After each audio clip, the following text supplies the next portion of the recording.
You don't want to be every time, no. I would like to personally welcome you to Man Hour After Dark. Say that thing. While I bring you the host, Mike, Buck, and Cone. You know who's coming to the stage. Sports talk than what you about to hear right here. I second that. Go. You know that it's us when we talking about sports. Giving you facts on the field to the core. Tune in, we need the support. 1 hour too short, still listen some more. On all your stations, not dropping no music. Starts like Adidas, but Nike just do it. Down 4 in the 4th, we go for the win. Michael 2 seconds, we taking it in. Buck, Mike, and Combs. You know what's going on. Man, now we're After Dark, no LA. We the big spark. No 4th and inches won't cut you short. Got the best talking, it's all sports. Buzzing more than buzzer beaters. We coming live all through your speakers. Go. And what is up, Man Hour Nation? Michael Buckheischer here with the Man Hour. Head over to manhourradio.com and you check out the new Beastie merch that is over there right now, live. Hoodies, t-shirts, beanies, tumblers, joggers. What else we got? Backpacks. Everything you could possibly want to be Beastie merched out. Guys, check it out. manhourradio.com. Beastie yourself out. It'll be fantastic. Use promo code Beastie at checkout to save you guys 10% as well. That is Beastie with a T. Nah, without a T, but with a T. BC with a T. We do got a great show for you guys. Light up tonight here. We do have the infamous Wayne G from Recast 2.0. He'll be here in about 30 minutes here on the Man Hour. There's some big news happening across the NFL. But before we get too carried away into that, we do have to welcome my right-hand man, the peanut butter to my ladies, the pickles to my jello, Mr. Brandon BC Combs. What's going on, Combsy? What is going on, Man Hour Nation? What is going on, Michael Buckheischer? What is going on to all the veterans out there watching us right now, all across the land? Thank you for your service. Thank you for your sacrifices. Man, I gotta tell you, the peanut butter to my ladies one gets me every time. I keep waiting for you to say peanut butter to my jelly, and I'm listening. I'm like, all right, peanut butter to my ladies. Wait, what? Yeah, you know where that's from, right? What are you doing with your ladies? You know where that's from, right? No. It is from Talladega Nights when they're doing the shake and bake thing, and then it's Will Ferrell and then the other guy, like that guy always forgets my name, but they say the guy that he is the weird guy in like the movies, right? And then like he's like when I say peanut butter, you say ladies. So yeah, it's yeah. So yeah, I freaking love that movie. So we already got some people jumping in the chat here. Of course, we got Drew as always. What's up, Drew? We got Dawn. Dawn in there tonight. What's up, Dawn? Hope you're having a great day. Glad to see you. Hey, Dawn followed me on Twitter, so I need to start trolling her on Twitter since I'm trolling everybody else. Twitter now? So yeah, tweet. Oh, and then we got Michelle. She says, "Happy Veteran Days, Combs." Yeah, happy veterans to Combs, to Tori, to Mike LeBlanc, my dad, Papa Buck. All the other veterans out there that we know true and to our hearts and like whatnot. So guys, hopefully you guys, Combs, do you do anything special on Veterans Day?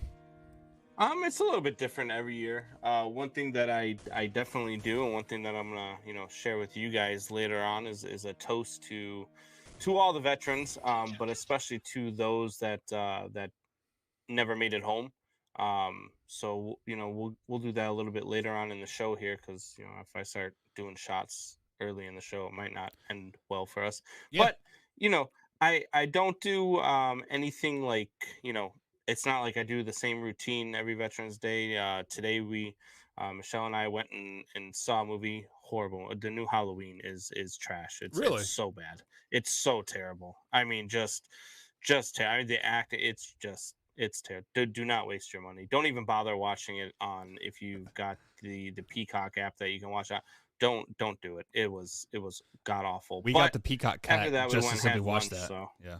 Yeah. So we just went. We had lunch and then we came home. We watched some TV, and just kind of chilled and took it easy. It's like to relax. I planned on having the day off, but I went into work this morning, and then we ran into some more issues, so I ended up having to work half a day instead of having the day off. But right, it's part of the grind, I guess, right? It happens when you party naked, right? Yeah, for sure. I party naked a lot too. So speaking of party naked and never resting here, the LA Rams, Combs, they have been on a mission from God, it seems like they are picking up everybody that they could possibly make this superstar team, and they just added Odell Beckham Jr. to their team, along with Von And here Miller. comes the downfall. Yeah, I mean, so with that being said, Combs, I mean, you kind of already alluded to what you think here, but does Odell Beckham Jr. to the Rams make the Rams better? I don't know what the Rams are thinking here. It makes zero sense to me. I don't know why they would do this to their clubhouse. I mean, yeah, Cooper Kupp, yeah, Robert Woods. You saw Von Jefferson who was having a great year, who, by the way, I just traded for in fantasy football, and now his stock just depleted. But you bring in a guy like Odell Beckham Jr., who has been a constant headache everywhere that he's gone. He's a complete diva. And as we've talked about over the last 5 years, has just been a really overrated wide receiver. And man, I think what the Rams had going was really, really good. And when you bring a guy like this into your locker room and into your organization, I can't picture this being a good move or working out very well. I would be very, very surprised if Odell Beckham is still a Ram come playoff time. So you are saying that Odell Beckham Jr. gets cut by the Rams by the end of the season, or the Rams don't make the playoffs at all? Yeah, I think that Odell Beckham is he's just a head case, and at some point, because let's face it, Cooper Kupp is their number one target there. And right. Then you've got Robert Woods, and you've still got Von Jefferson, still a very good wide receiver. Like this move made zero sense to me. I know you got a little bit deeper by adding a guy like Odell Beckham Jr., and it's kind of what was the number that he signed for? Was it something crazy like what Cam Newton did, or was it I believe it was, I mean, like, I didn't see the numbers, but I know he was had to be offered the league minimum, which was $1.5 million. Okay. Because the Browns still owe him $7.5 million. So okay, basically he's still getting paid his $9 or $10 million a season still. Yeah, so I just the Odell Beckham thing to me it just doesn't make sense. I mean, I know you get it for cheap. It's kind of a no lose situation. Either you get him for cheap and he performs, or you get him for cheap and you get to cut him. It just makes no sense to bring that headache into your locker room. Now, that being said, they do got some leaders on that team. You've got Matthew Stafford, who is a veteran presence at quarterback. He's the leader of that offense. You've got Cooper Kupp, who is a leader and a veteran. You've also got Von Miller, who they just added too. And Von Miller is not afraid to mix it up with somebody if they start getting stupid in the clubhouse. So maybe it does work out. This was a head scratcher. I'm really surprised he's not in New England. I really am. Well, I just couldn't understand why they weren't the lead for him, because they've been talking about that for a couple of years now. Odell wanting to play for Bill Belichick. Right. Well, and that was also when Tom Brady was still there too, right? So, but I said Odell Beckham Jr. wouldn't work in New England because of Mac Jones, because we saw what Odell Beckham Jr. did to Baker. Give me the ball, give me the ball, give me the ball. And Baker started to force him, and it made Baker look very, very bad. But see, that's the difference between the Rams and New England, right? Because if he goes to New England, he's probably the number one wide receiver if he goes to New England. I mean, they don't have any big names for one. They don't really have a number one guy in New England. I mean, they've got a lot of nice complementary pieces, which is what New England's been for the past 20 plus years. And then Tom Brady takes them to the next level. But Mac Jones has done a pretty damn good job there in New England this year too, with no name guys. So I felt like he probably would have been happier in New England, because he would have gotten a lot more looks and a lot more touches in New England. But going to the Rams, I feel like this was a bad business decision for the Rams. Yeah, before I get to the Rams here, let me address your comments about the Patriots. What did the Patriots sell on, Combs? Short, intermediate, quick passes, right? 2 steps, boom, the ball is out.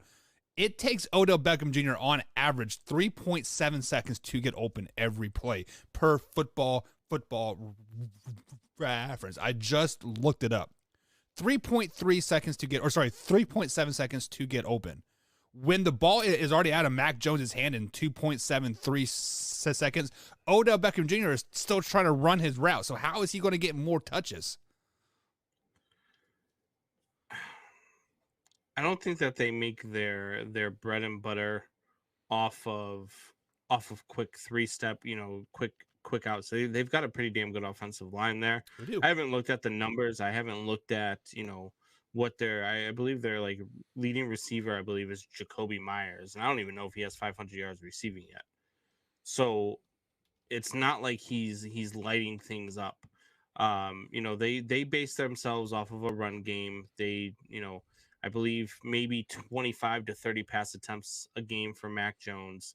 And so I don't know. I just think he was a better fit for New England.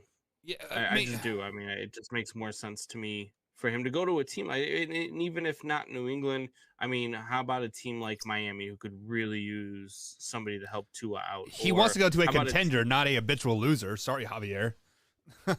Yeah, but I mean, look, you're not gonna contend. Do you think New England's a contender? Oh, yeah. I mean, we will talk about that here in topic number 2. But, yeah, I mean, I definitely think New England is a contender. And honestly, they are probably the dark horse in the AFC on their path to the AFC Championship. Like I said, we'll really dive into that deeper here in segment 2. But, yeah, I do think they are a good team. Okay. I'm still not sold on them. I believe, they've won 3 straight, but they've won 3 straight against the, 2 of those games were against the Panthers, who are just struggling right now, and against the Jets. So, I mean, it's not like they have beaten world beaters. Their other wins this year have come against the Jets and the Texans. So, I mean, they've taken advantage of a soft front-loaded schedule, and they're still so the Cardinals 5-4. So now they stop yourself. Stop it. I've been listening to your Cardinals hate for far too long, Buck. We will go at it about that a little bit later on for sure. But the Cleveland Browns, the Tennessee Titans, the Buffalo Bills, the Colts, the Bills again, that's going to make for a pretty good, backloaded part of the schedule. Right. I think that they might be able to come out of these last 8 games, maybe 4-4 and be 9-8. I think that would be a respectable record for the New England Patriots. That might get you to 7 seed, maybe the 8 seed or the 6 seed in the AFC. But you're still going to have to go up against either the Buffalo Bills or the Baltimore Ravens, or just teams that are just way better than you. Whoa. Pause. So you are telling me that the Baltimore Ravens are better than the New England Patriots? Shut your mouth. You need to go and cleanse your palate out with that used tampon that Soup Boss called me last week. Go wash out your palate, because what had the Baltimore Ravens done in January, Combs? They won 1 game. Oh, congratulations. New England knows how to win in January. So if you give me the Patriots versus Baltimore in January in a playoff scenario, especially the Patriots on the road, I will give the Ravens 10 points and the Patriots still cover the spread. Buck, you're making an ass out of yourself. No, I'm not. Are the 6-2 Ravens better than the 5-4 New England Patriots? In the regular season, no. In the regular season, no. By definition, the Baltimore Ravens are a better team than the New England Patriots. You can't even say in the postseason, because you haven't seen this New England Patriots team in the postseason. New England Patriots haven't made the postseason without Tom Brady, so you don't know how Mac Jones is going to do in the postseason. He'll probably be better. They're even going to make the postseason. But you know what you do know is that the Baltimore Ravens under Lamar Jackson are, I don't know, light years above 500. They won a playoff game last year. They're on position of, not to mention their wins this year are way better than the Patriots wins this year. I mean, they've got wins against the Chiefs, who have had a rough start. They've got wins against the Broncos, the Colts, the Chargers. So they've got better wins on. They have wins versus all losing teams except for the Chargers. Congratulations, guys. Good job. Oh my God. Okay, and we just talked about the New England Patriots. Yeah. Who's there? Give me their win against a team that's above 500. They are going to beat the Buffalo Bills twice. They don't have one. At the time, I think the Panthers were. I said, give me right now. Panthers. Right now, give me the Panthers were under 500. Aren't they 5-4? No, they're 4-5. Okay, my bad. But back to this playoff seam here. Yes, the Patriots can beat the Ravens in the playoffs. No question in my mind. Are they going to beat the Bills? Yes, they're going to beat the Bills too. Hell, if they play the Bills in the in the playoffs, the Patriots will have 3 wins versus the Buffalo Bills this year.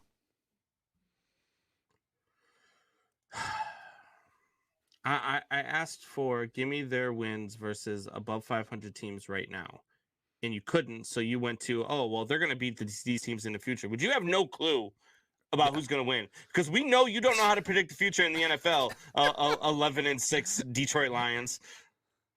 I predicted that Aaron Rodgers was going to miss the game versus the Kansas City Chiefs. I predicted that Aaron Rodgers was going to no. I'm I'm kidding. I also predicted that Kyrie Irving was going to say the world was flat 5 years ago. God, no, stop it. But like looking at the Patriots, like in hindsight. Yes, they haven't played nobody, quote, tough, right? But they played the Jets. The Jets were kind of starting to roll there. They were starting to click a little bit, right? And then also, It's still a division game. So we know when you're playing the division, it's still the Jets. It's still a division game. It can be the 0-16 Chicago Bears and the 0-16 Detroit Lions, and they're still going to play each other very, very, very, very well, right? Haven't the New England Patriots beat the Jets in like 19 straight games? It was something like that, yeah. So much for divisional games. It's still divisional. No, but, it's still the Jets. But they're all close. I think they've only been blown out like maybe twice. 54-13. Yeah, but like that's once this year, and I think they blew them out like in Tom Brady's like early life. But the Jets always play them well for whatever reason. They beat them 25-6 and 54-13 this year. They've blown them out twice this year. 25-6 is a blowout? What are you, a Cardinals fan?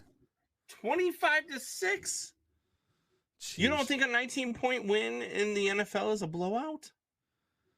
No, I don't think 25-6 is a blowout at all. A 19-point game is not a blowout. It's a three-score game. Yeah, is not a blowout? No. Come on, man. Oh boy. I've seen teams score three times in 3 minutes. Buck, I know I was away for 2 days, but we need to talk about your usage when I'm not on the show. Yeah, I got pretty sloshed last night. I'm not gonna lie. Sorry, guys. Your habits are starting to affect your opinions. So my man Alpha Rob, shout out to Big Alpha Rob there. He says you're my guy, Buck. But damn, you're drunk. No, I'm not drunk. I'm not drunk yet. I promise you guys that. And then Drew wants to come at me and said, Buck, did you start hitting the sauce early today? I was off all day. We've been setting up Christmas trees. So let me ask you this question. Totally off base. Let's take that left turn into Christmas zone, Combs.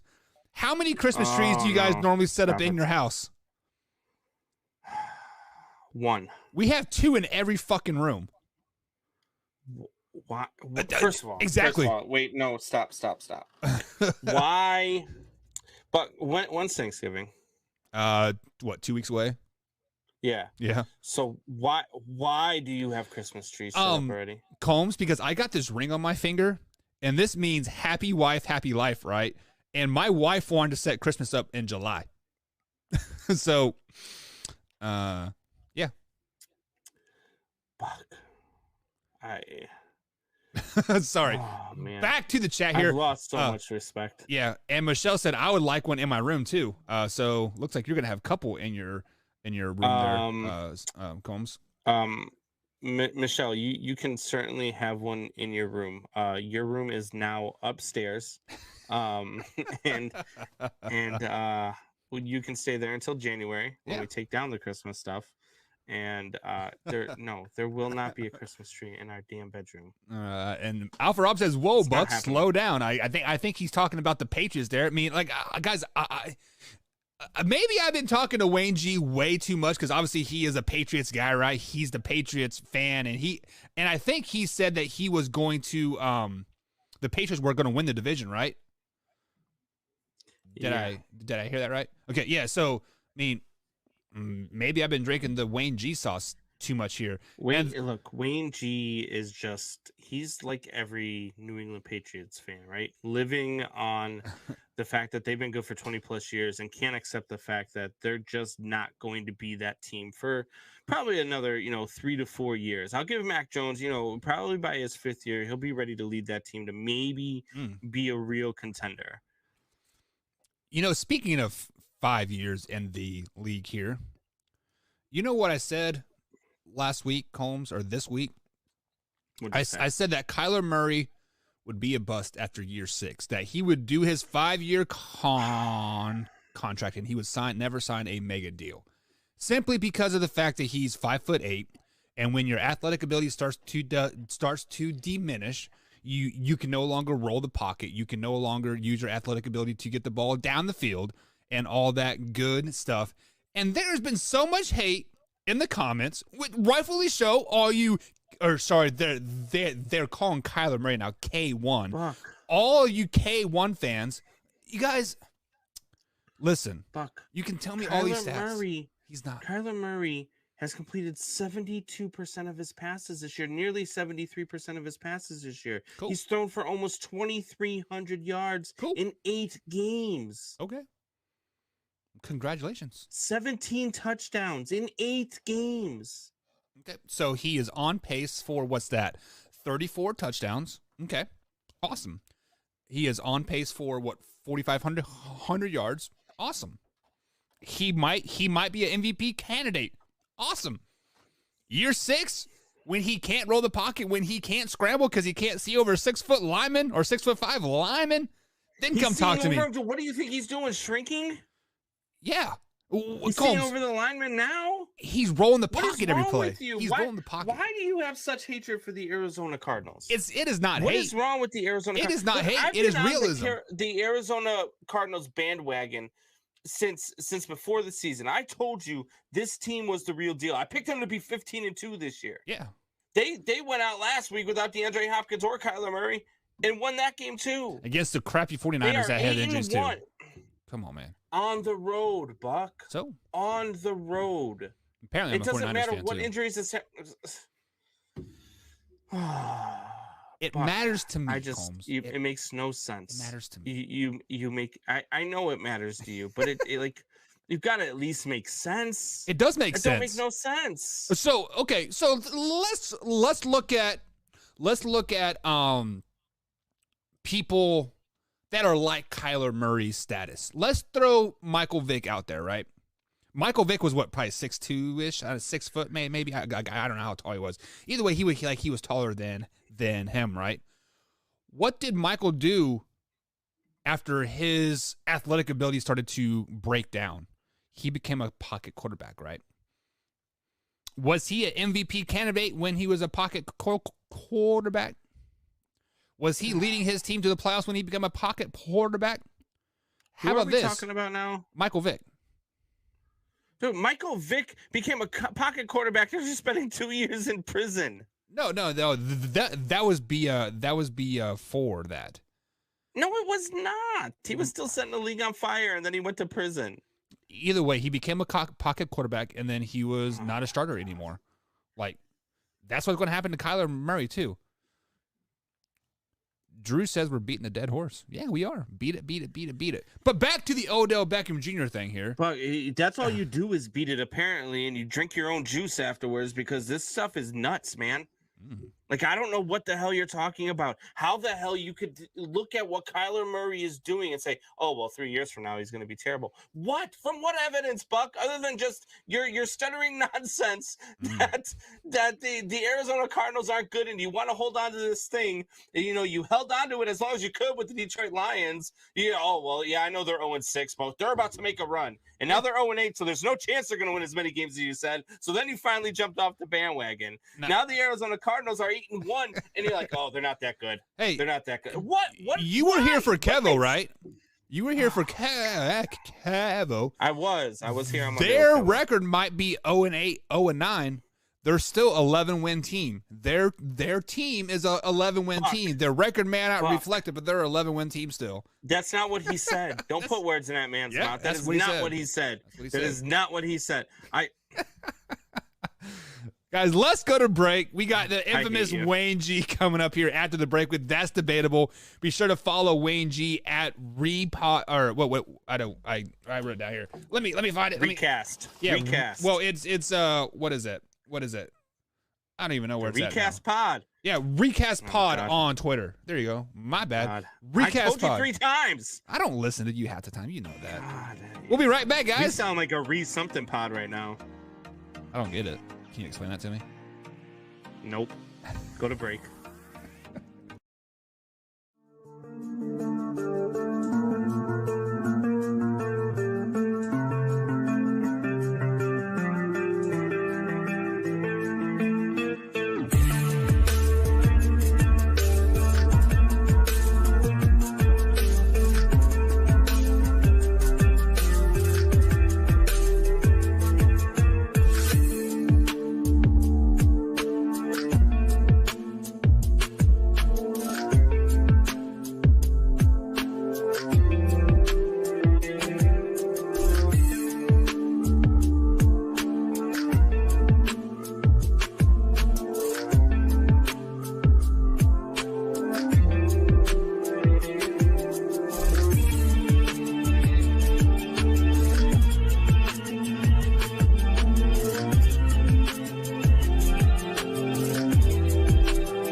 and Siding. Contact them at 812-868-7663 or online at brooksroofingin.com. Brooks Roofing and Siding, protection you need when nature strikes.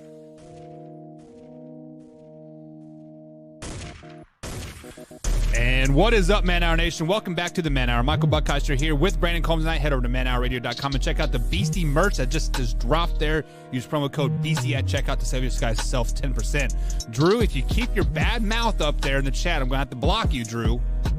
Drew, you know what Drew just said there, Combs? He says, you know what? For hating the guy so much, you're sounding more and more like Stephen A. Smith every day. Wow. I'm with Drew.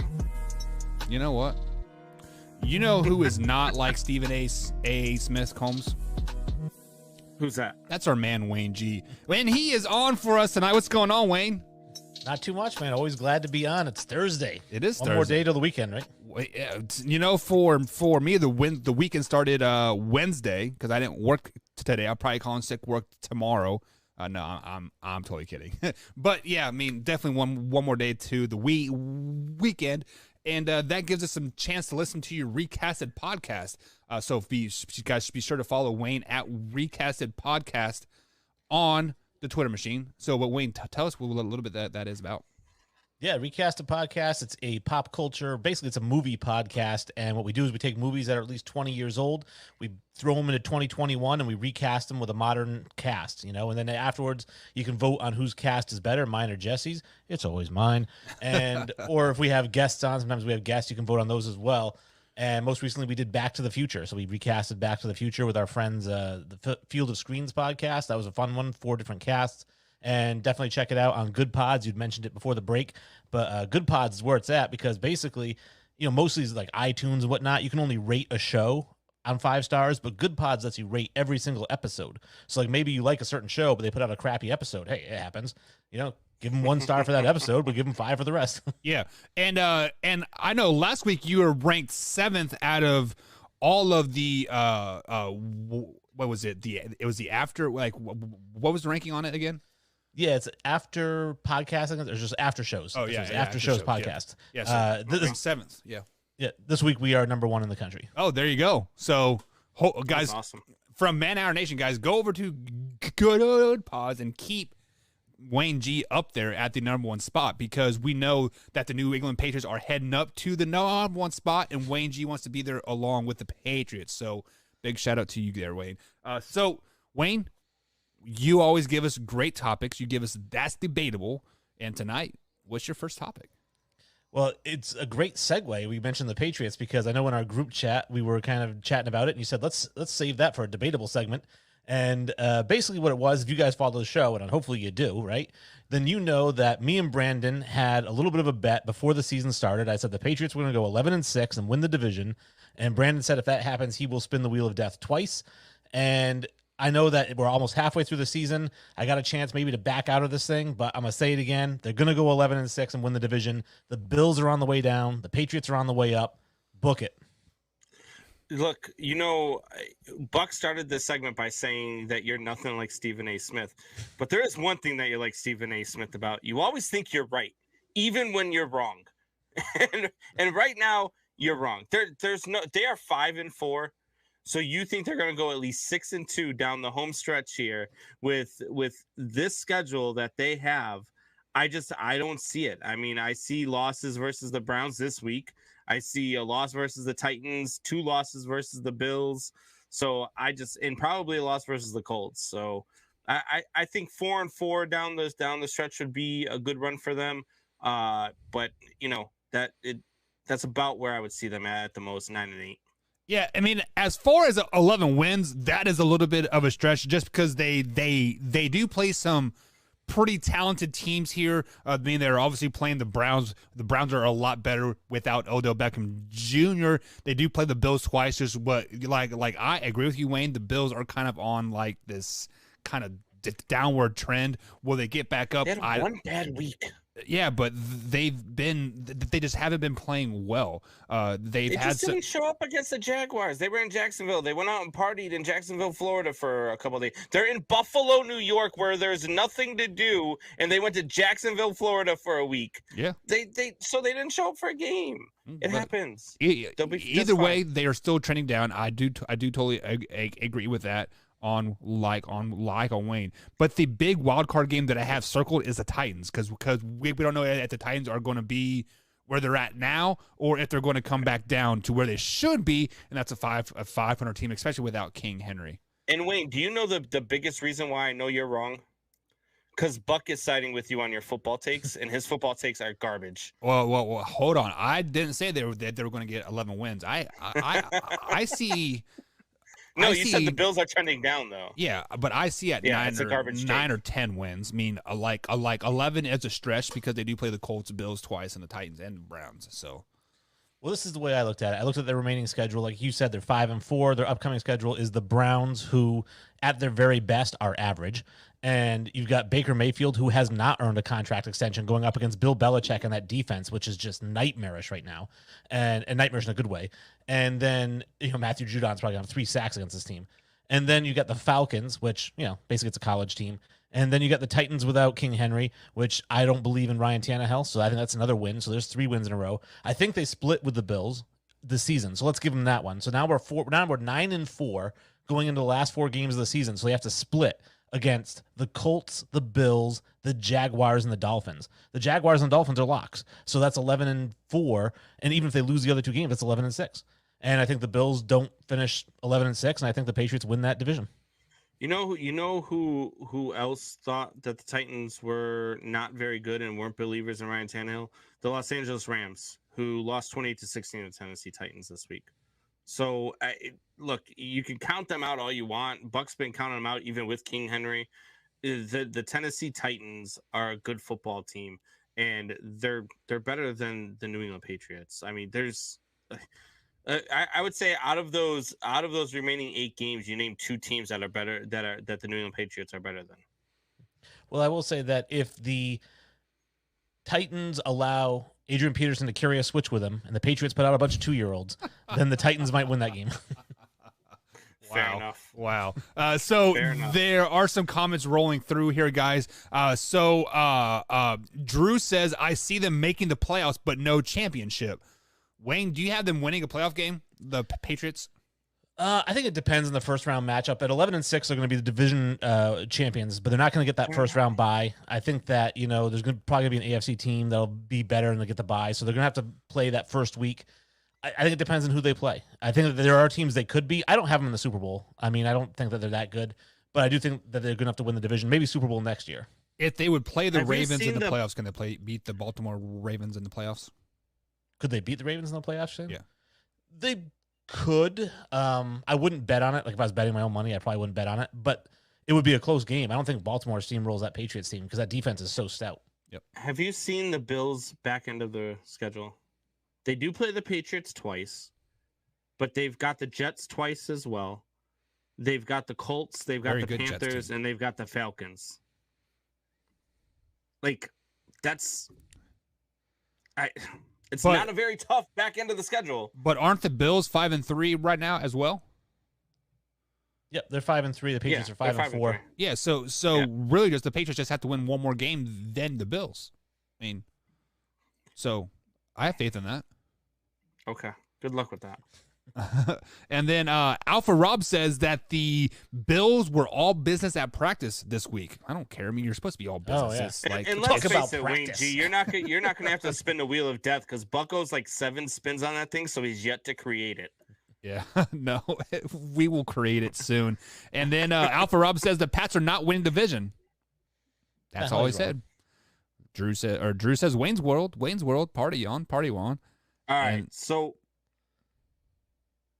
why? Like, I don't know.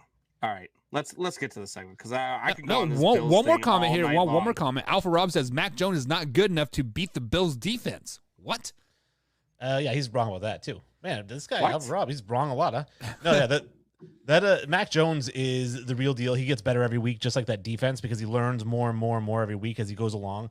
I actually am kind of referring to him as Brady 2.0, and that might sound sacrilegious because obviously Brady's got 6 Super Bowl championships or 7, whatever it is. So I'm not saying career-wise, obviously, but when you look at Brady his rookie year versus Mac his rookie year, Mac is so much far more advanced than Brady was.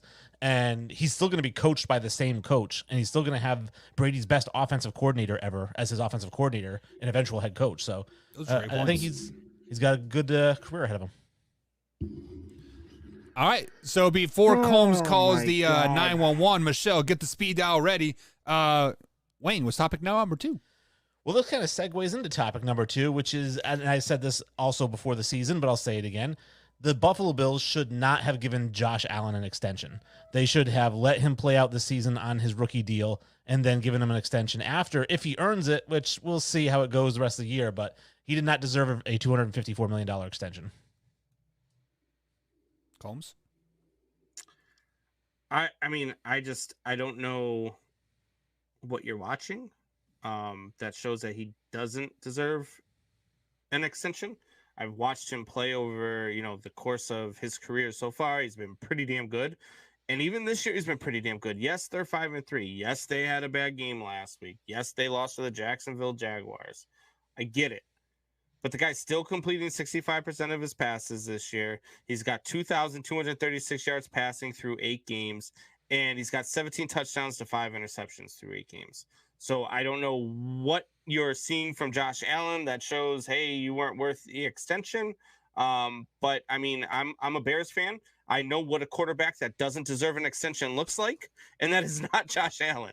So I don't get it. I don't understand why you would think Josh Allen didn't deserve an extension. Josh Allen is doing everything he needs to do for the Buffalo Bills to win football games. He's doing everything that he needs to do for the Buffalo Bills to still be the best team in the AFC East. Now, when your defense is doing their job, which they did not do in their last two loss. Oh, I'm sorry, in their loss against the Titans, but they did do it last week against the Jaguars, which they held them to 9 points, but you only scored 6. Your offense had a bad week. Josh Allen had one bad week. That offense had one bad week. This is still an offense that was scoring at a ridiculous pace all season long up until that game. You're talking 23, 35, 43, 40, 38, 34, and 26 before that 9-6 loss.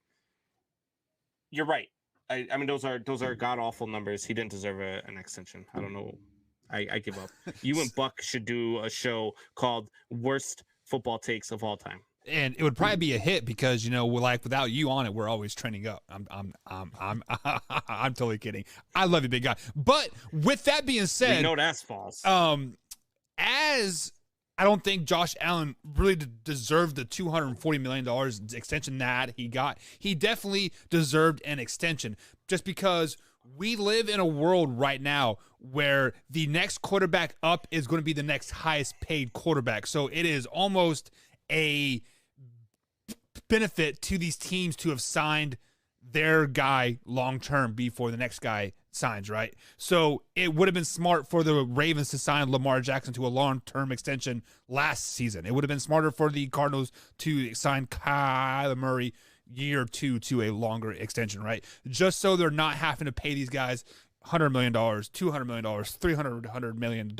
It just, the salary cap is going to go, or sorry, the quarterback salaries are just going to keep going up and up and up. So it was smart for them to sign him, but I don't think he deserved that much right off the bat. So, and I'm gonna actually say that's an incredibly smart take, because I actually didn't consider that, in the sense that when I was looking at it, I wasn't saying that they shouldn't ever give Josh Allen an extension. I was just saying they shouldn't have given it to him after year 3, because he had one good year. You know, I was saying he had 2 really not great years, then a good year, and then you give him $254 million, like he had 4 great years in a row. Right. So I was like, wait one more year. Let's see what he does this year, then offer the extension. But Buck, that's a humongously great point, which is if they wait, Lamar signs that extension first. Now they're paying $300, not $240. So maybe it was smart to sign that extension when they did. Wow, that's a first. Any follow-up, Combs?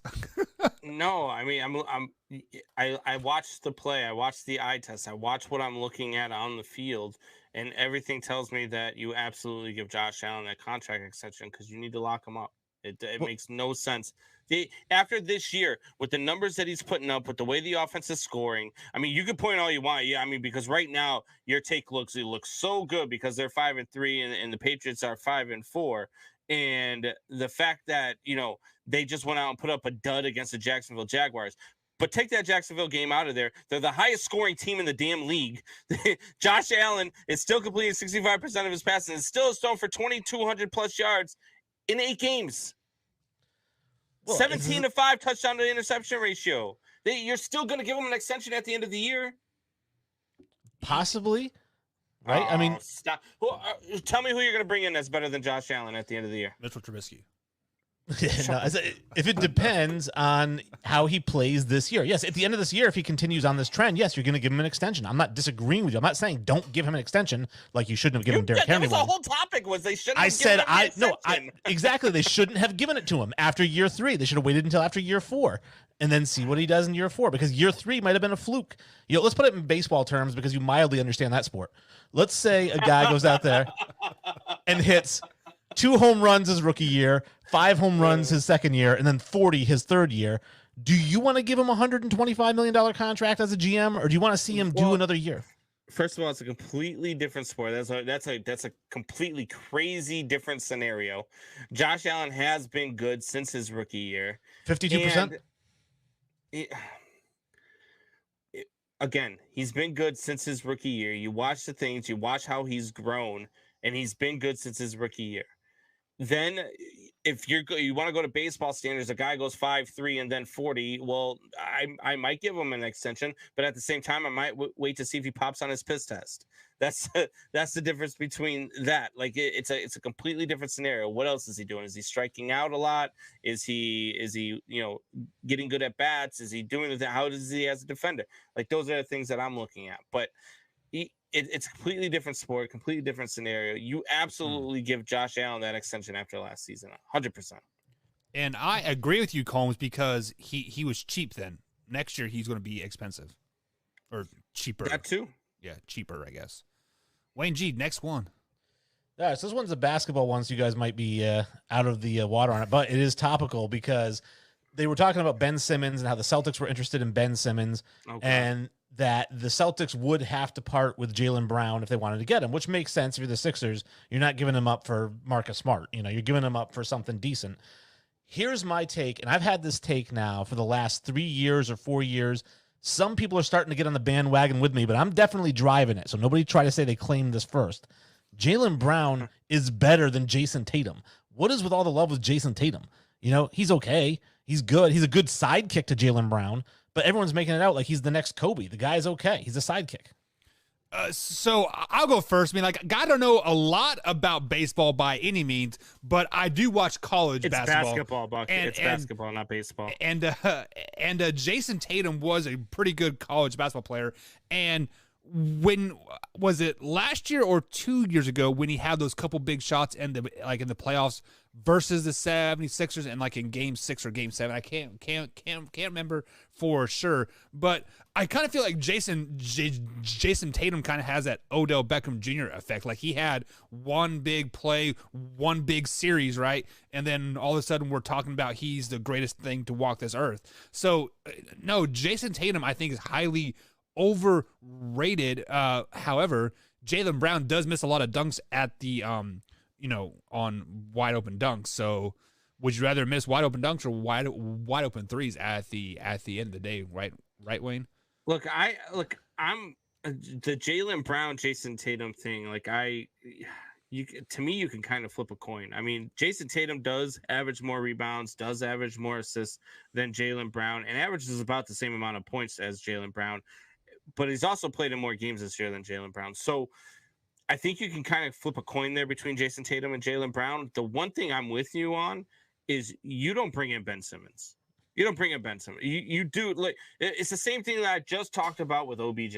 Why would you want to bring that guy into your locker room?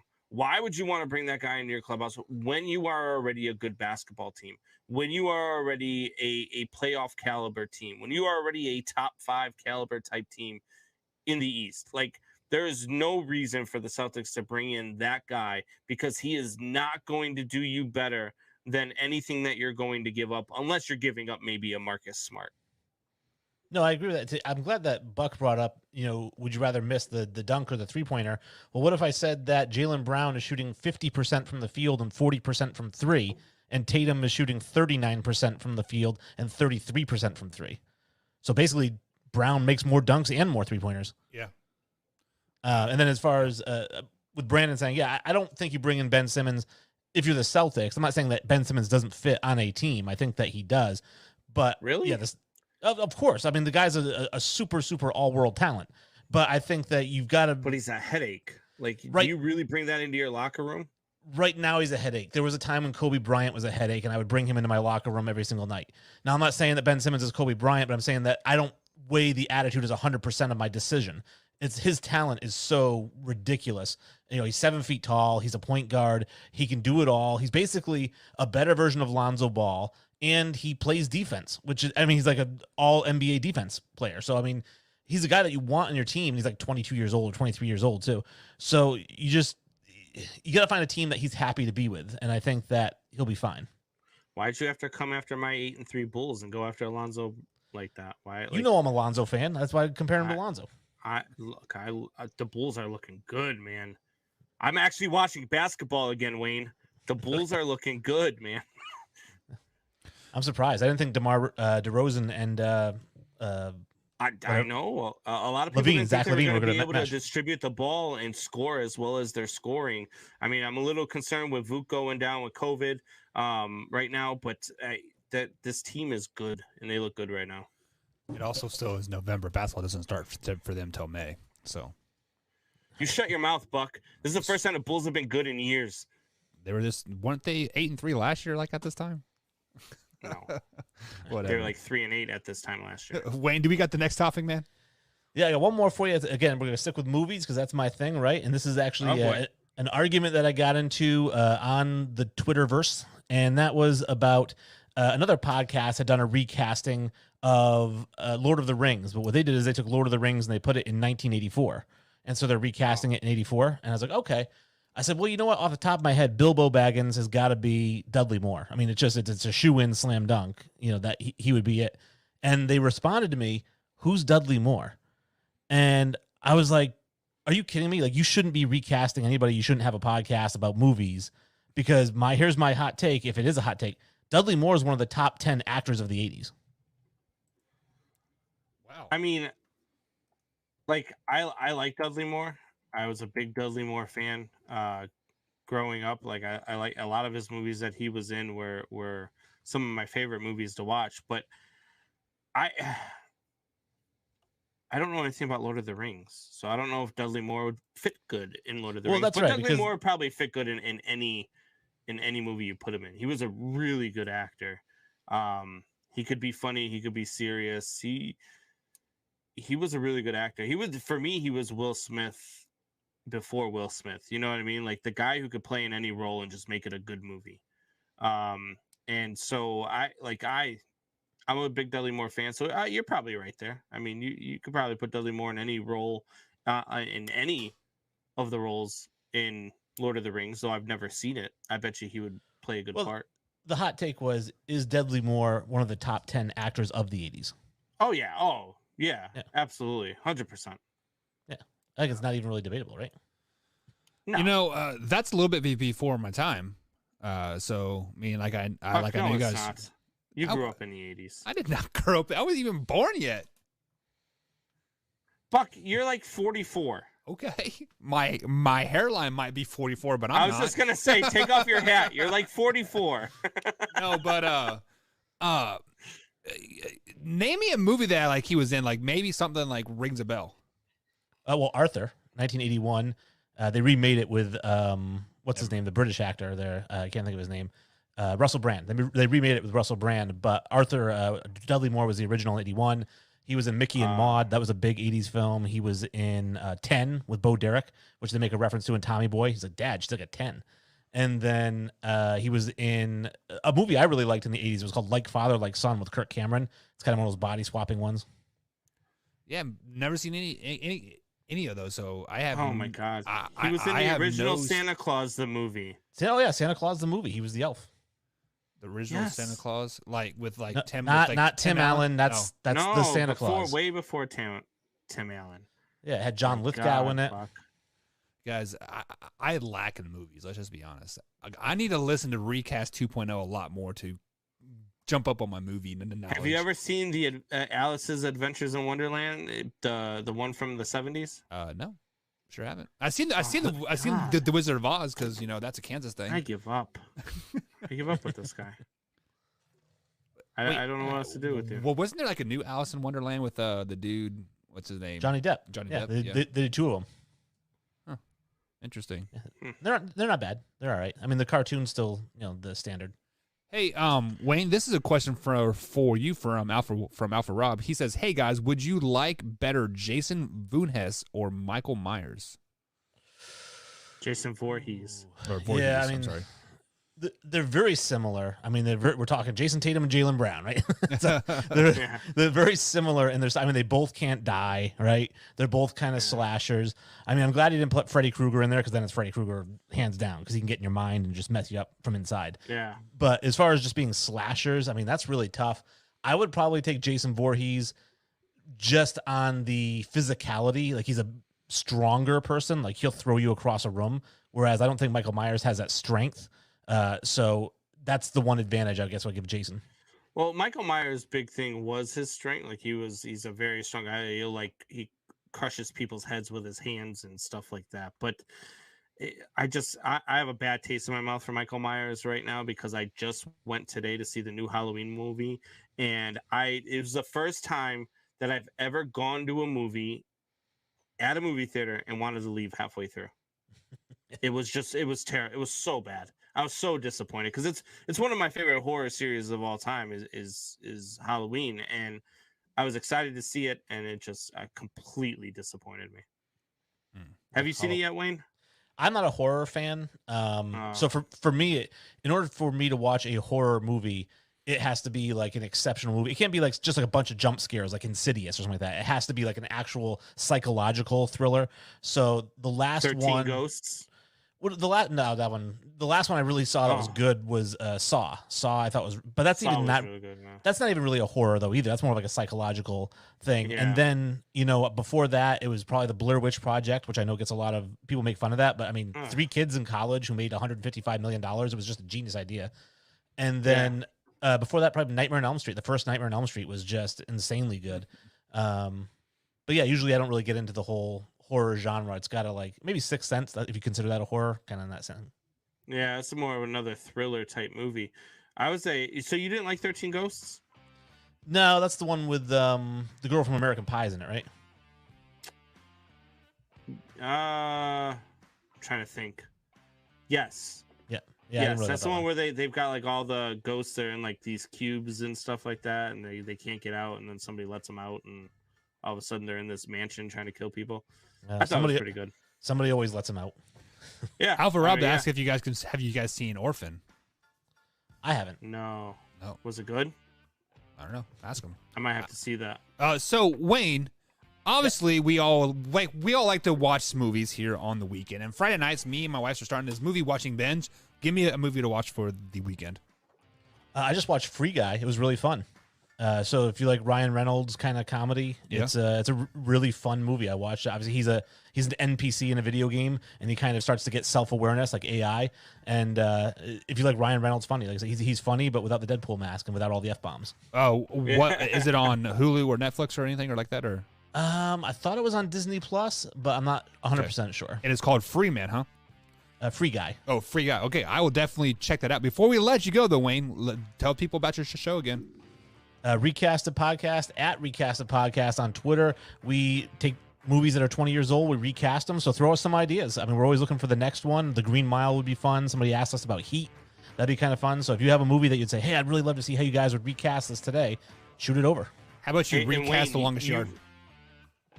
Well, they just did that though, like a few years ago. Yeah, do it again with like Henry Ruggs.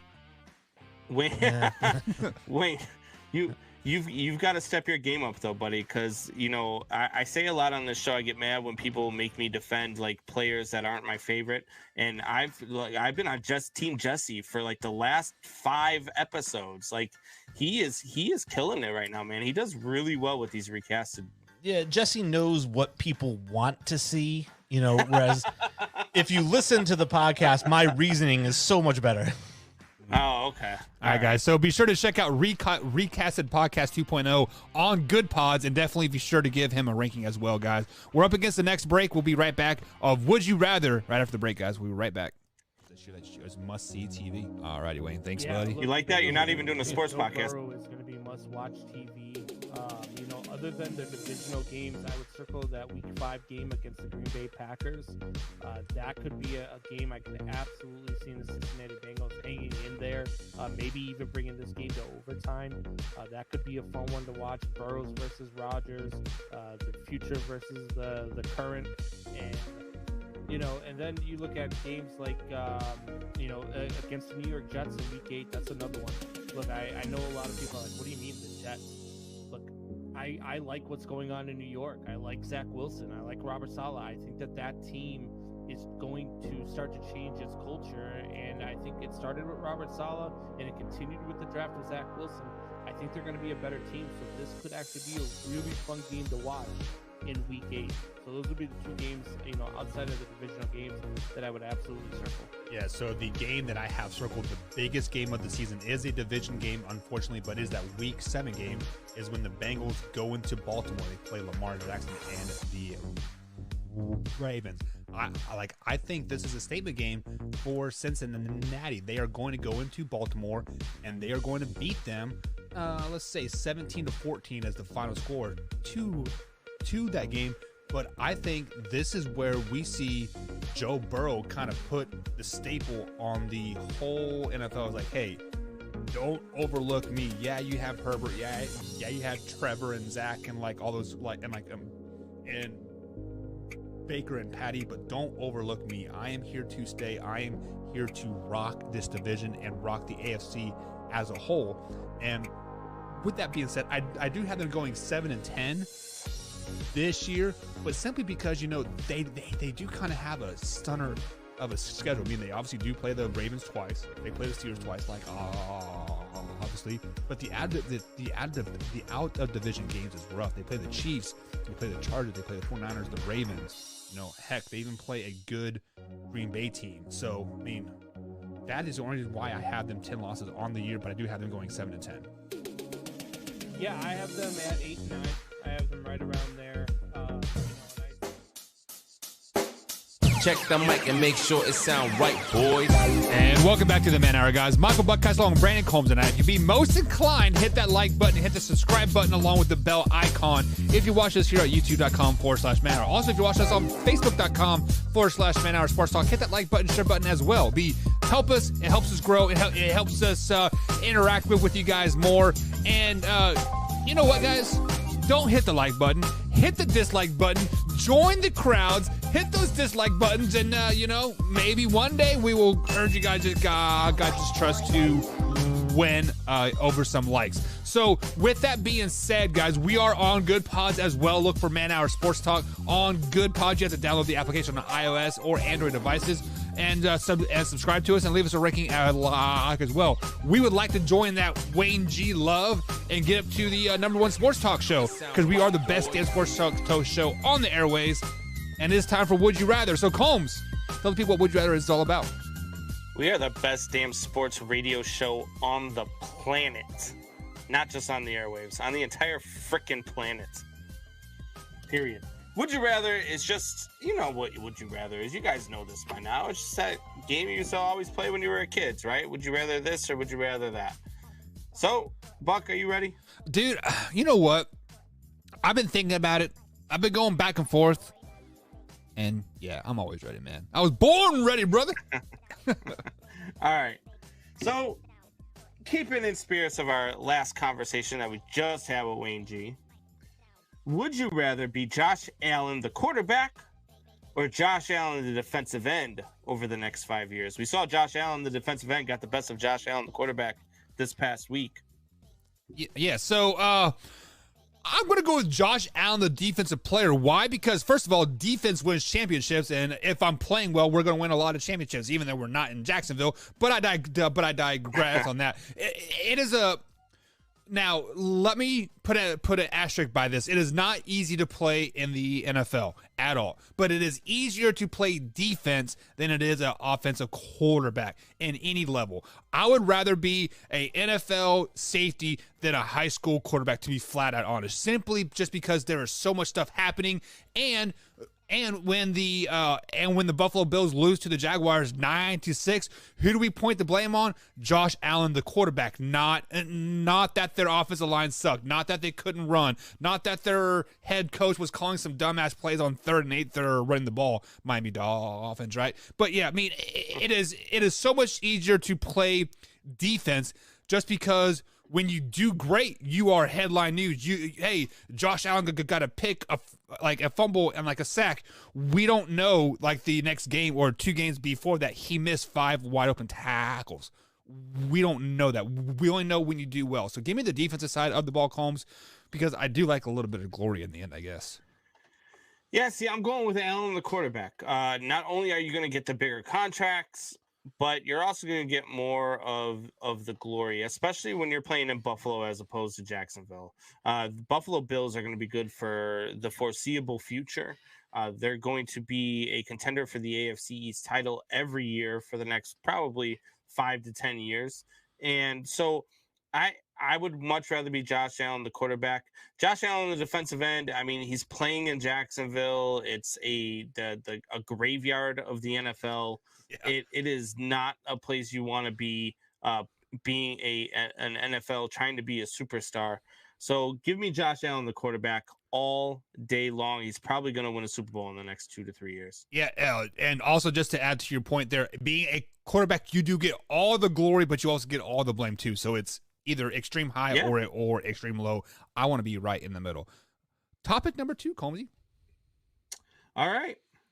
So we're getting into the height of it. I always talk about how much I love baseball, but I also love baseball even in the off season. I love watching free agency. I love watching where the players land. I love seeing how the teams try to get better or what they do. I can't wait to see what the Cubs are going to do this off season. But I'm going to ask you this. Would you rather be a free agent in Major League Baseball or a free agent in the NBA? Ooh. Wow, that is tough because I feel like Major League Baseball, you get more money in the end, right? You're signing 10, 12-year deals versus the NBA is I think like a 4-year max deal like you can sign, but you're also making that $230 million too. Wow. That is tough. I'm going to go with NBA free agency because you are going to be in the news a lot. You are going to be able to push your Twitters and like all that stuff. Like, hey, follow me on Twitter. Give me up to 5 million followers, right? And the the Major League off season kind of goes by so fast that like the World Series just ended last Friday or whatever, like not even a week ago. We've had the awards, and now players are signing with like new teams. Like the season just ended. I think free agency starts next week. Yeah, but like I'm gonna go with NBA because I feel with like NBA you get more money in a shorter time frame. So give me NBA. Yeah. So this was kind of a trick question. I thought you were going to go with MLB, so you kind of stole my thunder here a little bit. Major League Baseball, you're definitely going to make more guaranteed dollars, right? And in Major League Baseball, you're definitely going to get the years, especially if you're a superstar. You're going to get Carlos Correa is probably going to get north of $32 million per year, and he's probably going to get that 8 to 10 year contract. That's what Carlos Correa is going to command. But the way the NBA hands out contracts like candy, max deals are like candy in the NBA because of the way that the league is structured. I've seen bench players, I've seen complimentary players get max deals. Yeah. Like the water boy for the Bulls, I think is on a max deal right now. So I would definitely rather be a free agent in the NBA because you can get a max deal no matter who you are in the NBA. In Major League Baseball, if you're not the top guy, if you're not the Carlos Correas or the Mike Trouts or the big name guys, you're not going to get those big deals. And so for me, I like to get the most bang for my buck. Hell, I'll sit on the bench for $8 million this season. Oh hell, I'll sit on the bench for $100 million, right? Or for like not 100 million. I meant 100,000. Although hashtag bench Mahomes is definitely still live on my Twitter. Oh God, what's next? I should throw one out to the fans. Okay. It would be like, would you rather? Would you rather post an embarrassing photo of yourself or retweet one of Buck's tweets? That's what I should. So that one's out to the fans. Would you rather post an embarrassing photo of yourself or retweet one of Buck's ridiculous tweets like hashtag bench Mahomes? Listen, all right, Buck. Bench Mahomes is very, very real. Come on, he's playing like ass. Let's just be honest. You're stupid. All right. Yeah. So I ask you this: we've already talked about OBJ. And we haven't really gotten into the Cam Newton one yet, but I'm gonna ask you this: would you rather poison your locker room by signing OBJ or Cam Newton? Ooh, so Cam Newton went to the Carolina Panthers. He signed a 1-year, $10 million deal because Sam Darnold's on the IR for the rest of the season. Now, here is the issue that I have in Carolina. With that deal that Cam Newton signed, I feel like he is expecting to become a starter there. He is expecting to play a lot, right? But is he? Probably not. I mean, because we don't even know if he can even pick his arm up over his shoulder. Odell Beckham Jr. can at least help us right now, right? Like he can he is not the Odell Beckham Jr. of ever, right? He's been highly overrated his whole NFL career, hands down. But when you win, like the Rams are going to do for the rest of the season, the cancer kind of fades away a little bit. The cancer only starts to show up in Odell Beckham Jr., especially when the team starts to do bad. So I would rather put Odell Beckham Jr. in my locker room because I know I'm going to win this year. We are already playing very, very good. We have a great quarterback. We have a great chemistry. The defense is all-star studded with Von Miller, Aaron Donald, Darius Leonard, right? The list goes on and on and on. So give me Odell Beckham Jr. over Cam Newton because of the winning success that my team already has. Yeah, I'm going to go with Cam Newton on this one because if you sign Odell Beckham Jr., it's because you're either A, trying to get deeper like the Rams are trying to do, or B, it's because you're bringing him in to be a top wide receiver and a top weapon for your quarterback like the New England Patriots would have been doing or, another team could have been doing. But I'm going to take Cam Newton because you know what? That guy knows he's going to get the ball. That guy knows he's going to be under center. That guy is not going to create havoc for the team after the game. He's not going to throw people under the bus. He's not going to. Cam Newton's always shown that. Cam Newton's always shown that no matter, even if he's bad, he takes the blame and he takes the heat. So Odell Beckham is not that guy. Odell Beckham starts looking for, Baker Mayfield's bedroom in the locker room since he lives on the field during the commercials and stuff. And Odell Beckham becomes a disruption all the way in any way that he can. So I'm going with Cam Newton on this one because Odell Beckham is just a lose-lose situation. Yeah, I mean, I guess win now, think about it later, right? Maybe next year you can trade him off back to the Browns and send him there to die again. I don't know. Do we have any more? I got one more. So, I see some of these comments in the chat. Michelle says she can't wait to go to the Blackhawks game. We are going again for Aubrey's birthday. So I commented in there. I know you guys have seen it, but we had our guy, Chance the Rapper, talking about hockey during an award show. And he said, as they say in hockey, let's do that hockey. And nobody says that in hockey. So I don't know where the hell that came from, but let's do that hockey. Let's do that hockey. Would you rather be a top goal scorer in the NHL or the best goalie in the NHL? Well, then this comes back to be, would you rather be a quarterback or a defensive player, right? On this side of things, I want to be the offensive player because the goalie is expected to stop goals. If I let a goal go by me 3 or 4 times like in a game, 9 times out of 10 my team is going to lose. Now, when I'm the goal scorer and I score the hat trick, or the 4-bagger or whatever they call 4 shots, like made. I don't. Has anybody ever made 4 goals in a game, Combs? I don't know. Oh yeah. So yeah, but like you are all glory. You are amazing. Let's not worry about those 20 other shots that got stopped, right? All I care about is those 3 shots that went through. So give me the goal scorer just because, it's easier to be a goal scorer in hockey than it is goalie because I feel like goalie, Combs, is probably the most difficult position on the whole entire ice because you got to be laser focused all points of the game. Like you can never really take a second off because once you do, that puck can go from glass to glass and be there in a matter of seconds. Yeah, see, I'm going the opposite here. I would much rather be a goalie. Look, I went to the Blackhawks game a couple weeks ago.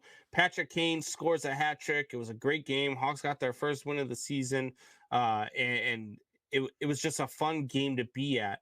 And while the offensive part of it was great, the thing that I remember the most was we have Marc-Andre Fleury as a goaltender now, and there was a breakaway for Ottawa, and he made this ridiculous glove save.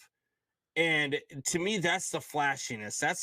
Me myself, when I play, I'm a goalie too. So I'm I lean more towards the goalies because I that's what I play. I love the goalies, and the unbelievable glove saves, the Dominic Hasek bending over backwards and stopping a puck from a ridiculous angle, the Martin Brodeurs of the world. Like, those are the guys that really, for me, stand out. And I love watching guys like that play. Patrick Waugh, Eddie Belfour back in the day. Those are guys that, for me, that's who I would rather be better than, more than a Patrick Kane, who's probably the greatest, American-born hockey player of all time.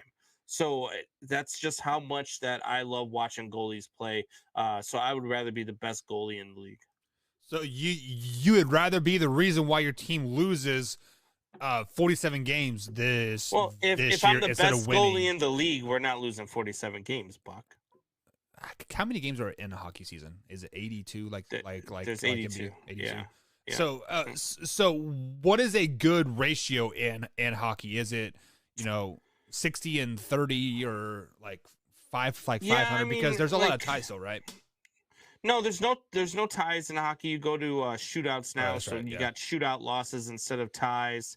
I think a good ratio. I think the best team in the league right now through the first 15 games or so might be like 10-1 or 10-2. 10-2-1. I think I think that's what the Florida Panthers are, which is crazy because they just had big turmoil and had to fire Coach Quenneville because of the whole Blackhawks scandal that they had. But it was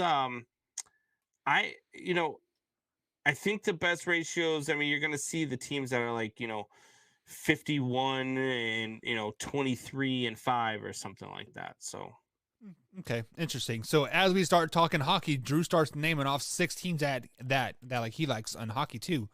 Coyotes, Penguins. God. No, I'm totally. He says go Penguins and then go Coyotes. So there you go. Wait, 2 what? hockey teams. What? It's got one in the East and one in the West. Maybe I can't be. The Coyotes suck. Where are the Coyotes from? And you know what? I can't do anything with Pittsburgh. Coyotes are from Arizona, Phoenix. Okay. Isn't it weird that these warm weather states have hockey, like Tampa Bay and Phoenix? No, you know what's funny? So I worked in a lot of collegiate hockey, and I worked for this team, the New England Wolves, up in New Hampshire, and they had a goalie who was one of the better goalies I had seen at the collegiate level, and he was actually from Australia. And now you're talking about a warm place and a weird guy. That's a weird place to have a hockey player from. Well, if you think about it, Australia is so big that they go from equator to the Antarctic. Yeah, but but all of Australia is just. It's hot. It's hot in Australia year round. Yeah, I played in a high school all-star game there one time. 2004, 2003, I can't remember for sure. But we could not go outside after 3 o'clock in the afternoon because it was like 140 degrees. Look, you were in high school in 2003, 2004? Yeah, I graduated in 05. Damn, I was just getting out of the Marine Corps. Yeah. Wow. But yeah, we weren't allowed to go outside because it was so hot. And then the kangaroos would come up into the hotel and use the shade to shade themselves from the hotel. And if you would walk out there, they would steal your food and kick your butt. I guess it was pretty crazy. Huh. Yeah. So fun fact there. But Combs, let's get into some more sports talk here as our time is starting to run away from us here, and we have a new segment coming up. Combs, tell the people about the new segment that's coming up here in about 15 minutes. Yeah, so the new segment is called Takeaway 22. So for those of you that know me, you know I'm a Marine. You know I'm very active with the Wounded Warrior Project. I'm very active with the Till Valhalla Project. And one of the big things about the Till Valhalla Project is that it's their big thing is the 22 a day. I wear the wristbands. I got 2 wristbands that I wear that say 22 a day. It's 22 veterans a day commit suicide, and that's just it's 22 too many. And so we've got to find a way to be better at treating our veterans when they come back, and making sure that they're taken care of. Not to get too crazy or too political or to offend anybody, but I mean, maybe we should treat them the same way we treat people when they come in from other countries. Yeah. And give them housing and give them education and give them vehicles and stuff like that. Help them through those times instead of just medicating our troops when they come home and sending them about their way. So we're going to do the takeaway 22 segment. So we're going to come up with this time we're going to do games. We're going to do game takes. And each one of us is going to take 22 seconds to say why we think a team is going to win. At the end of the 22 seconds, we will move on to the next person or the next game. And then at the end of the segment, we're going to take 22 seconds of silence. And this is all to, just for, to remember those who have taken their own lives after, being out of the military. And it's just something that we have to come together and try to figure out a way to fight this. So if this is something that you want to be a part of, I definitely recommend going to tvp.com, which is Till Valhalla Project, and just checking out what they do. $30 a month. They'll send you a free t-shirt every month. They send you wristbands. They send you all sorts of stuff. But more importantly, when you get your package, you get a magazine, right? And in the magazine, they show what the money goes towards, and that money goes towards getting headstones and getting plaques made for families of veterans who have committed suicide or veterans who have not made it home from overseas and who have died at war. And it shows you the names and the stories of the veteran who has passed away, and it shows you the photos and everything of their family members receiving the stuff that our money goes towards. So Till Valhalla Project is what it's called. I highly recommend going to check it out. I'm working with them now to sponsor the segment. We'll see how far that goes, but it's definitely something that is near and dear to my heart, and something that I want to get more and more people, as many people as we can, to go ahead and get in on this. Yeah, guys. So this will be a new segment that we're going to do every Thursday here. So just to end the week out right on on this just like on this note. So that'll be coming up here in about 15 minutes. But what has also been near and dear to our heart, well, not our heart, but like on our minds here lately, has been the whole Henry Ruggs saga, Combs, right? So we know by now he killed a woman and her dog when he was double the legal limit with a loaded gun in his car driving 156 miles an hour. What we don't know is everything that is starting to come out here.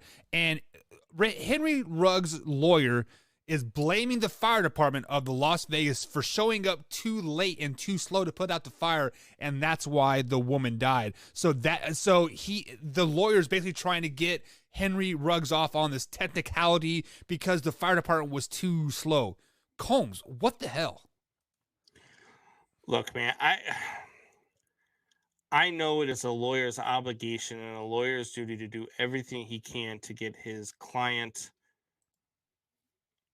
off of charges that are up against him. And I just wonder how some of these people sleep at night when you can go and you can say, oh, well, this was the fault of the fire department for being too slow to respond and not getting there on time to save her life. Your client was double the legal limit of his BAC. He was doing 156 miles a freaking hour, and he slammed into this woman. And then you're hearing stuff like she was heard screaming through the pain. She was still very much alert and awake while she was on fire and losing her life in this wreck. That, I mean, to sit there and try to have a defense for this, to sit there and try to not have this man own up to his mistakes is just, I just don't get it. And to be honest with you, I have zero respect. Look, I love David Carr, and I love him coming out and saying, you know, look, right now he made a mistake and he needs to have somebody in his corner. You know what? Absolutely. He needs to have somebody in his corner. He needs to have family. He's about to go through a very tough time in prison, but that's where he belongs, is in prison. And if Henry Ruggs is any type of human being or any type of man, he is not going to fight this. He is going to plead guilty, and he is going to accept his sentence because he is guilty and he needs to accept his sentence. Does that mean he doesn't deserve to have somebody in his corner? Absolutely not. He certainly does deserve to have his family still love him. He does deserve to have his friends still support him from behind bars. But what he does not deserve is the opportunity to try to lessen his sentence or the opportunity to walk away from this thing. That he does not deserve. And for that, like, I just don't understand how he can live with himself, how his lawyer can even sleep at night after coming up with such nonsense is beyond me. Yeah, so I read the article, and witnesses say once the fire department got there, they didn't try to extinguish the fire for 20 minutes after they got there. So I'm no fire department or a fireman by any means, but I do know that there are different types of ways to extinguish fires. Now, this was a gas car fire. You just don't spray water on it, right? Like you probably got to use some type of foam or something to contain it, because when you spray water on the fire, it's going to move the fumes from the gas or whatever, right? And at that, I'm pretty sure the fire department did not show up and be like, oh, you know what, we can let that burn. Yeah. I'm pretty sure that there's a reason why because look, I've seen firefighters in action. I've known plenty of firefighters. I was a volunteer firefighter myself. Their job and what they want to do is help everybody and anybody they can and risk their lives to do so. So for anybody to question their actions, I'm sure that there is a very good reason why they handled it the way that they did. Yeah. So also, on the flip side of that, those two witnesses that we saw on the side of the street corner when like all those pictures were like there, they said that they tried to extinguish the flames with a fire extinguisher. They said it was too hot for them to even get close. Now, as I know, people say they heard her screaming. Well, let's be honest, guys.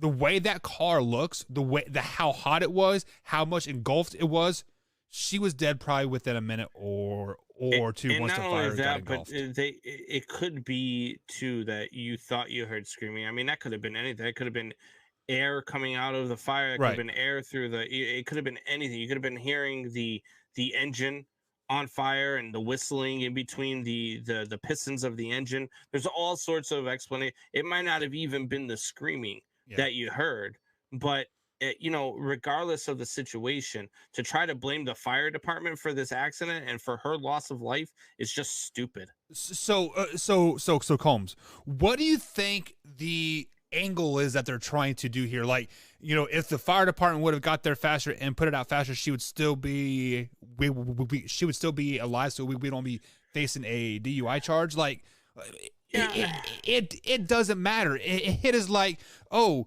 this person got shot, and it took the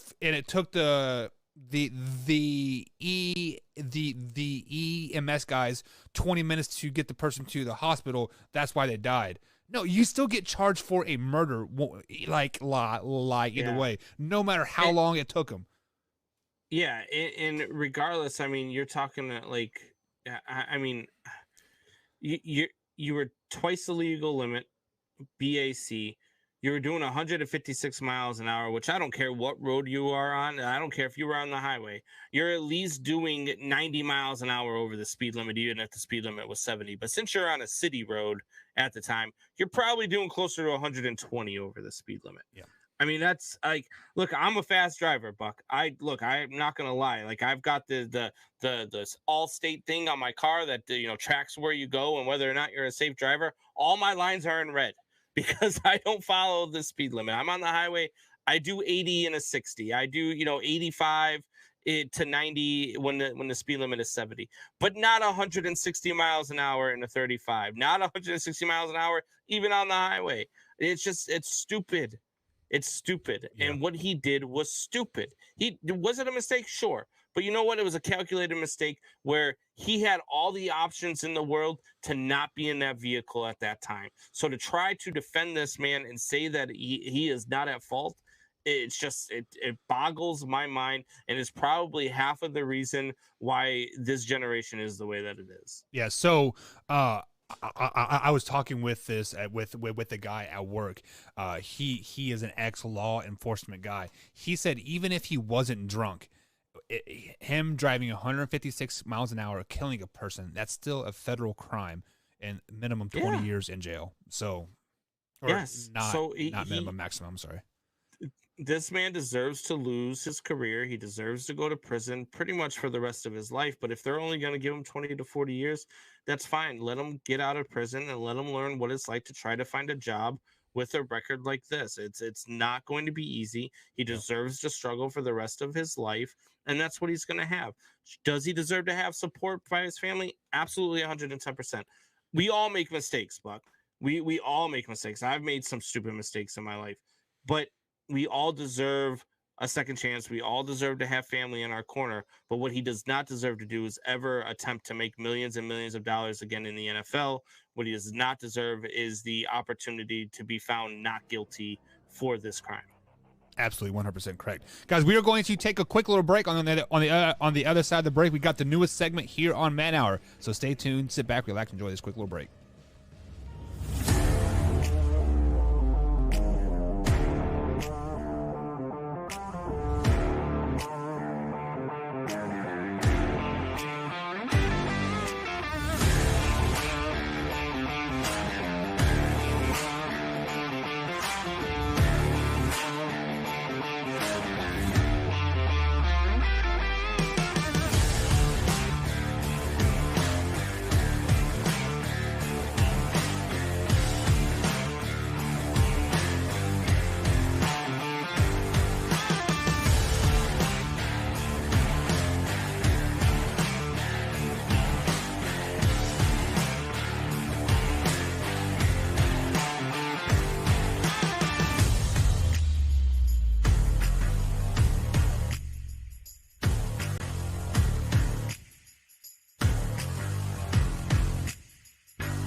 welcome back, Man Hour Nation.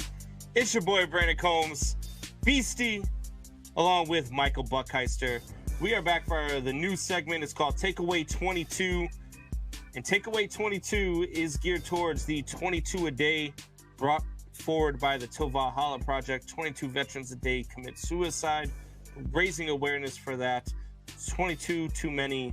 And so we are going to bring awareness to it as well every week here on the Man Hour. Buck, you ready to get this new segment kicked off? Yes, sir. I am always ready. Always ready, brother. All right. So 22 seconds each. You're going to start here. We got the New Orleans Saints versus the Tennessee Titans. Tell me why the New Orleans Saints are going to win this game. The New Orleans Saints are going to win this game, Combs, simply because the Tennessee Titans do not have King Henry, and they are complete dog trash without King Henry. Yes, they won last week versus the Rams. That was a complete fluke, but I have faith in Trevor Siemian. I have faith in Alvin Kamara. Give me the Saints in this one, hands down. Yeah, I don't know what the hell you're looking at, but the Tennessee Titans just went out and rolled the Los Angeles Rams after losing King Henry. They've still got Adrian Peterson coming up. They've got A.J. Brown. They've got Julio Jones, Chester Rogers.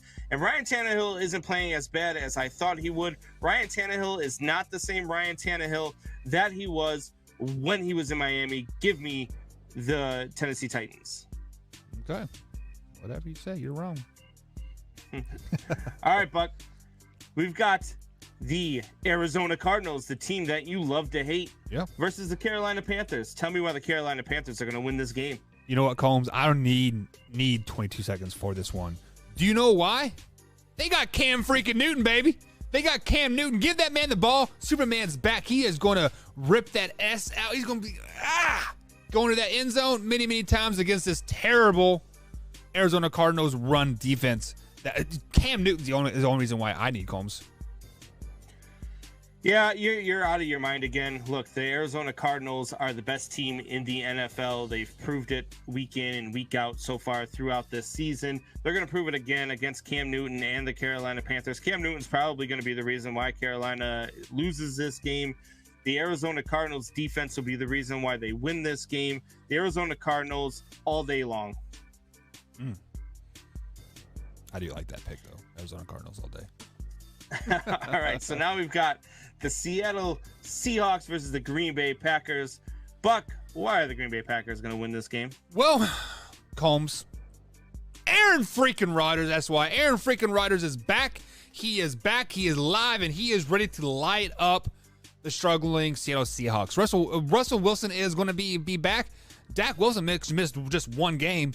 He's missed like three weeks. He's going to be terrible. That Packers defense is amazing right now, and they're going to run the ball. Aaron freaking Rodgers, baby. Go Pack, go. Yeah, so that's why I think the Seattle Seahawks are going to win this game. They're going to be riding on the hive to have Russell Wilson back. I know that the Green Bay Packers are getting Aaron Rodgers back, but I think Russell Wilson is just the heart and soul of this team. And with the way that Rodgers handled his debacle, I think that might have put off some of his teammates. So I'm going to go with the Seattle Seahawks in this one. So last but not least, well, actually, no, sorry. We've got two more. Let's go with the Kansas City Chiefs versus the Las Vegas Raiders. Bucks, why are your Kansas City Chiefs going to win this game? They're going to win because they had that momentum happening from last week. Yes, it was an ugly, 13-6 win over the Green Bay Packers, but the defense played well. Yes, I know it was against Jordan Love and whatnot, but the defense still played well. Patrick Mahomes played like dog crap. I know, but a win's a win, and the momentum is in their favor. That's why they're going to win. Yeah, look, the Las Vegas Raiders are coming off a bad loss versus the New York Giants in New Jersey, and they always play the Kansas City Chiefs tough, and they're hungry. They want to get out there. They want to keep the Kansas City Chiefs down. They want a shot at winning this AFC West crown for a change. So I'm going to go with the Las Vegas Raiders here. So, Buck, last but not least, we've got the Jacksonville Jaguars, fresh off a win over the Buffalo Bills versus the Indianapolis Colts. Buck, tell me how in God's green earth the Jacksonville Jaguars could possibly win 2 in a row. They can win 2 in a row because Trevor Lawrence will is questionable. They got CJ Beathard as their backup quarterback, and if he is in there, Combs, they're going to win this game over the Indianapolis Colts. The Colts have been playing down to the competition all year. They'll play down to the Jags, and that's why they're going to win, because Trevor Lawrence won't be in this game. Well, the Indianapolis Colts are going to win this game because it's the Jacksonville Jaguars, and they're incapable of winning back-to-back games. I don't even need 22 seconds for the segment. It's the Indianapolis Colts. They've looked a lot better over the last couple of weeks. It's the Jacksonville Jaguars. They're still the Jacksonville Jaguars, and their head coach is probably at a strip club right now dancing and grinding with some girl. So, Indianapolis Colts. That's why they're going to win. All right, Buck. So, again, this was the takeaway 22 segment. 22 veterans a day commit suicide. That's 22 too many. It's something we want to bring awareness to. It is also Veterans Day. So I think, everybody out there that is a veteran for their service, for me, and I always try to talk about this without being too emotional. But for the ones who never made it home, for the friends that we lost overseas, for those who paid the ultimate sacrifice, they get Memorial Day as well. But to me, they also get Veterans Day because look, their families are struggling. It's hard for them to deal with this loss and this day every year. And then to the 22 veterans a day that are committing suicide, look, I can't stress this enough, that if you are struggling with your demons, you are not alone in the fight. You've got phone numbers, you've got ways to be helped. There are hotlines. Hell, yeah, I'll put my phone number out there for any veteran that is struggling, for any veteran that is dealing with PTSD, for any veteran that is struggling with their demons.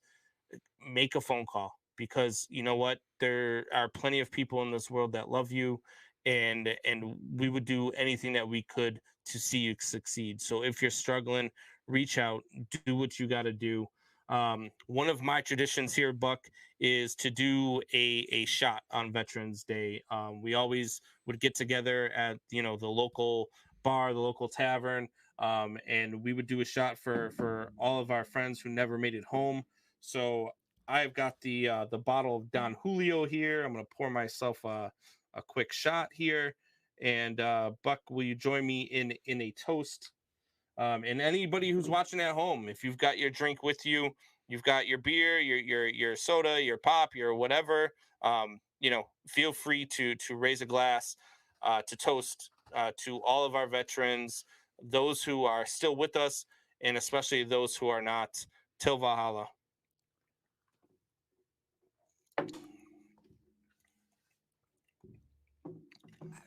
And now, 22 seconds of silence to end the segment.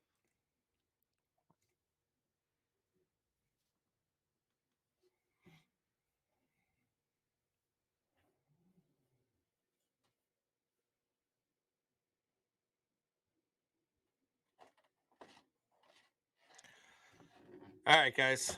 Thank you guys for all those out there that joined in on that. I appreciate it. And there are a lot of people out there that have lost family members, even far after.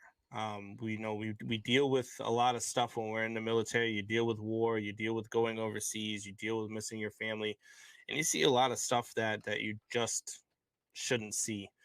And you see it at a really young age too. And so it's hard to cope with. And then they come back, and our VA has to do a better job of not just pushing medication on our troops, and not just telling them that it's something that they have to deal with. We've got to be able to find a way to give them coping mechanisms. We have to find a way to talk them through it, to allow them to be able to handle the things that they saw. Not everybody is built the same way. Not everybody can handle everything that they've been through. So, if you're struggling, if you've got depression, if you've got PTSD, if you've got anything, and this isn't just for veterans, it's for people in general, if you've got anything that is just hurting you so bad that you just need to end your life, give somebody the opportunity to stop you from doing so. Give somebody the opportunity to talk to you. Give somebody the opportunity to help you through what you're struggling with. Because I promise you, there is somebody that can. And we would much rather hear about your story at 3 a.m. than to have to go to your funeral at 8 a.m. Plain and simple. Yeah, you are exactly right, Combs. Just so from experience from my side of things, it does not make you less of a person or less of a man to admit that you need some type of help. So, I mean, ever since my family member decided that he needed some help, life has changed a lot. So never be afraid to admit that you need some help. So it does not make you less of a person. Just sometimes you need that venting mechanism, whether it's us, them, wife, dog, cat, it doesn't matter. Vent. Let it out. So, Combs, let's get back onto some sports talk here. And every Thursday, we are going to start to end the show here with mean comments. And there have been a lot of mean comments rolling through here. I have 500 that I haven't even answered yet here at youtube.com/man hour. And so, ready to go through some mean comments, Combs? Most of these are directed towards me, so I'm ready. Let's do it. I love it. So Patrick Sweeney says, so this is from our Mac Jones is a dirty player clip. Did you see or hear what Mac Jones did to Brian Burns for the Carolina Panthers last week? No. So Mac Jones got sacked and he fumbled the ball, and Burns was going after the ball. Mac Jones grabs his ankle and rolls up on it. Rolls it up so hard that Burns had to leave the game, was carted off of the field. So I basically said that Mac Jones was a dirty player in the end. So Patrick Steele says that you mean, Mac, say you're sorry. You're a big mean man, as he cries. Other teams won't take cheap shots and get 15-yard penalties. They are mad that Mac is good, and they probably also called Brady dirty. Crybabies cry. That's why the NFL is so soft. Do you agree with that comment, Combs, at all? You know, I do and I don't. I look, I've seen some stuff. Like I watched Justin Fields get his head taken off 3 times. Dirty plays there. Dirty plays after the ball. Yeah, and flags don't get thrown. I mean, look, Mac Jones went in. He went for a tackle. Yes, he rolled it up, or yes, he did whatever. But he was trying to make a play. And you know, do I think he's a dirty player? Probably not. I mean, if it becomes consistent, if it's something that he's continuously doing, then sure. But it's not that. I mean, I'm not going to name him Ndamukong Suh 2.0 just yet. Sue was, once Sue talked to somebody, he was good, right? This next comment, it is on the Colt McCoy is better than Kyler Murray take that I did. And then Joseph Lyons says that this guy is crazy. Kyler runs a 4.28 or a 3.0. He got selected in the Major League and NFL first round in both. He has completed 70% of his passes since high school, college, and NFL. Every pass, not just screen passes. Playmakers take them into big yards, and that's literally what all Cliff Kingsbury and Colt McCoy had to do versus the 49ers. So I'm not for sure if that's a mean comment or kind of a contradicting comment a little bit. I don't know. That's kind of a weird comment. I mean, the fact that you said that Colt McCoy is better than Kyler Murray is I mean, you deserve any hate you get for something stupid like that. I mean, this man is completing 72.7% of his passes.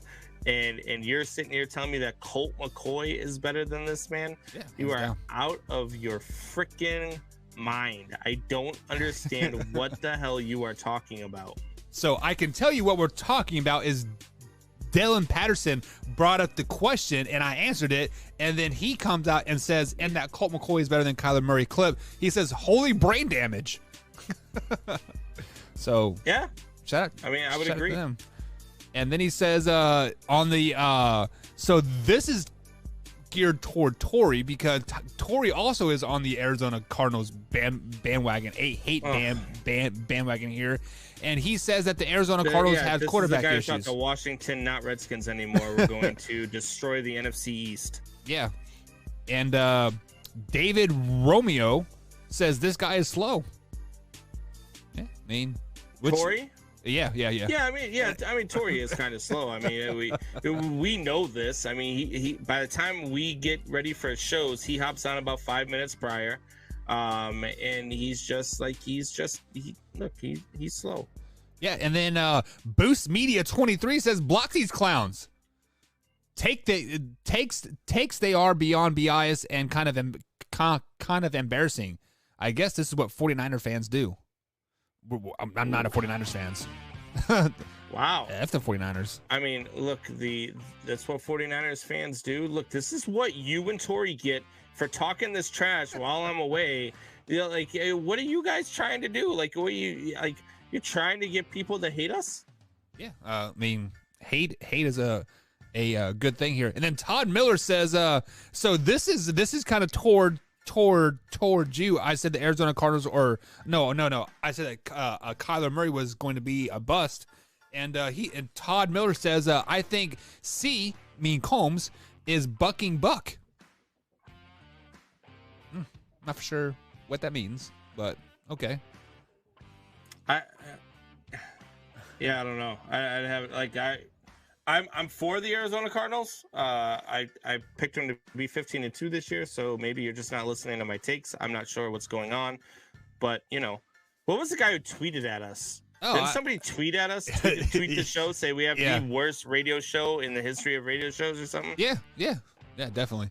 It was much love. Well, what to get that tweet get there. What's funny is that he's listening. Yeah. Thanks for listening, man. Thanks for everybody that's listening right now, right? And the one last mean comment, but this is a love comment, Combs. So this is a comment from the video saying that the Arizona Cardinals cracks are starting to show up and they're failing as a team, and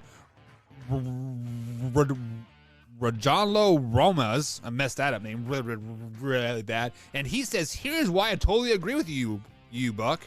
Week number 1, the Titans just had a bad game. Week number 2, the Vikings missed a field goal. Week 3, the Jaguars simply blew a lead. Week 4, Sean McVay had a tummy ache. Week 5, 49ers got drugged by a spy. Week 6, the Browns had food poisoning. Week 7, the Cardinals were cheating.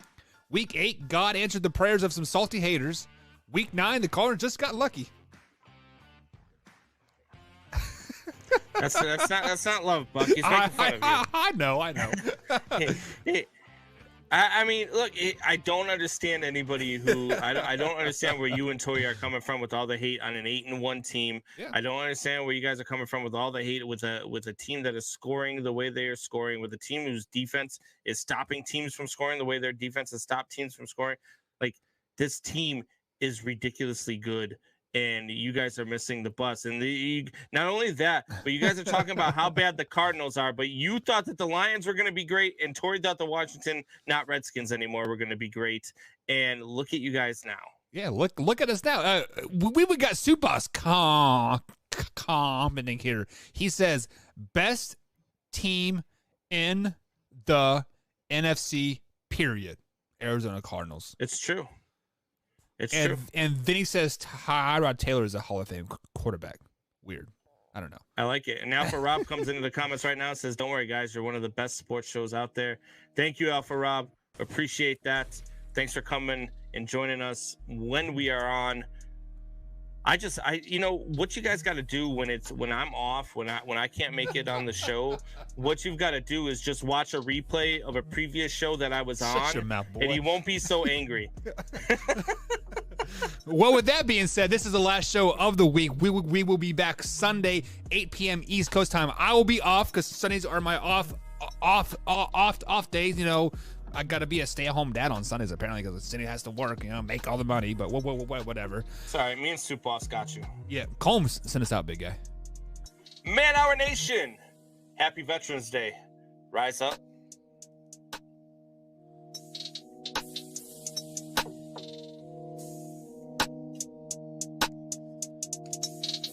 Here's a comment for Odie Combs. How stupid are you guys? He's been scrambling very little this year.